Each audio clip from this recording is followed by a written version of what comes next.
Hi friends, my name is Emily and welcome back to my channel. Today I'm going to be sharing my thoughts on the first few books that I read in the month of January. So the first book that I finished in January was The Wastelands by Stephen King. This is the third book in the Dark Tower series. Currently, my patrons and I are following along. We are journeying to the tower together and we are discussing each book with a live show at the end of the month. For me, this is really where the story starts to pick up. We really start to see what this world that has moved on looks like. We're unsure if we're looking at some sort of nuclear war, advanced technology gone awry. Like, I have so many questions about the world that they are in, and we really get to start seeing that in this text. Without any spoilers, this text sort of lays the foundation and sets our expectations for the rest of the series, or at least it set my expectations for the rest of the series the first time I read it, and rereading it this time, I can see like the little seeds and the genius of this all. So I loved this. It was a great way to start the year reading something that I enjoy. I gave this 4 out of 5 stars and it was a reread. The next book that I read was The Near Witch by V.E. Schwab. So this is one of 5 books that I have decided to prioritize in 2021. I have a video and I will try to remember to link it above where I talk about those 5 books. And The Near Witch was one of them because I was so hyped for it. I pre-ordered it and then it sat here. So The Near Witch is the story of Lexi, whose father has died, and she's now under the overly protective thumb of her uncle, who's just like patriarchy personified. Children start to go missing from the town at the same time that a stranger is glimpsed around the town. Lexi is working to try and figure out what is going on. Everyone in town is very quick to blame this stranger, but she doesn't believe that it's him. This very much feels like an early piece of writing. It's kind of clunky and in some places overwritten. At the climax of the novel, there is a jump in logic that makes no sense. The mental gymnastics you have to do to accept this based on the world that has been established, it's just unacceptable. I liked the setting. I liked this like isolated village on the edge of the moors. I liked the older than the earth figures of the witches on the edge of town. This is one of V.E. Schwab's earliest works. It went out of print and it's come back into print with her success of things like Shades of Magic and like Vicious and Vengeance and all that jazz. She's got quite a body of works now and has really clearly worked on her craft, because I love her more recent works, which is why I was so excited about this. But I guess you can really see her growth as a novelist. I gave this 3 out of 5 stars. It did come from my TBR. And I mean, overall, I am glad that I've read it. It's nice to see where some of your favorite authors started. The next book that I want to talk about is An Absolutely Remarkable Thing by Hank Green. So this has had much hype on the internet. Everybody seems to talk about this book specifically, and to be perfectly honest, it never really appealed to me. The cover just doesn't appeal to me. I never really wanted to pick it up based on the concept, but after hearing about Rosianna talk about it being part of like her pandemic reads of 2020, like she's reread the duology multiple times. Shortly after that, one of my best friends texted me and was like, hey, have you heard things? Have you read this?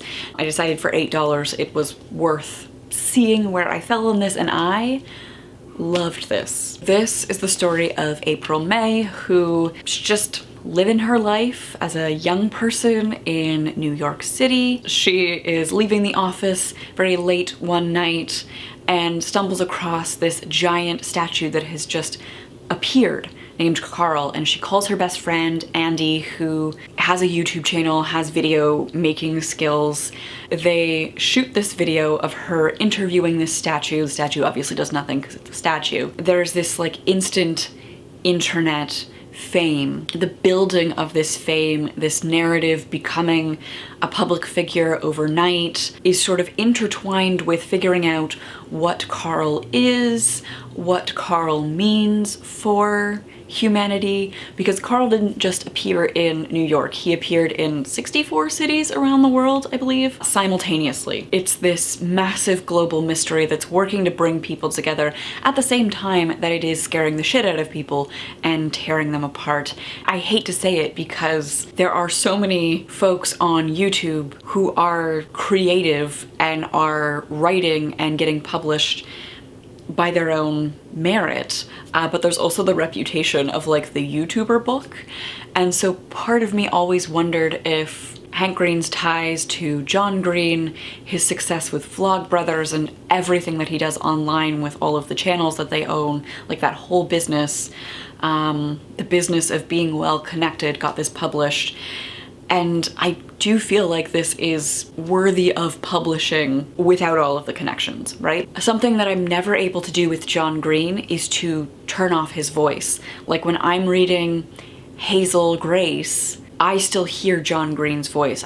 Hazel never takes on a voice of her own. Even having watched the Fault in Our Stars movie, I don't hear Shailene Woodley, I still hear John Green. With this book, Hank's voice, for me, disappeared almost instantly. I really felt April May's voice. I think if you were wary about this book because of the hype, because of Hank Green, and you like science fiction, you like thinking about YouTube and the internet and that sort of influencer culture, this might be a really interesting read. I did give this book 5 out of 5 stars. It was a new buy that I read the instant it arrived. Later in January, I will talk about its sequel, which, spoiler alert, I did not love as much.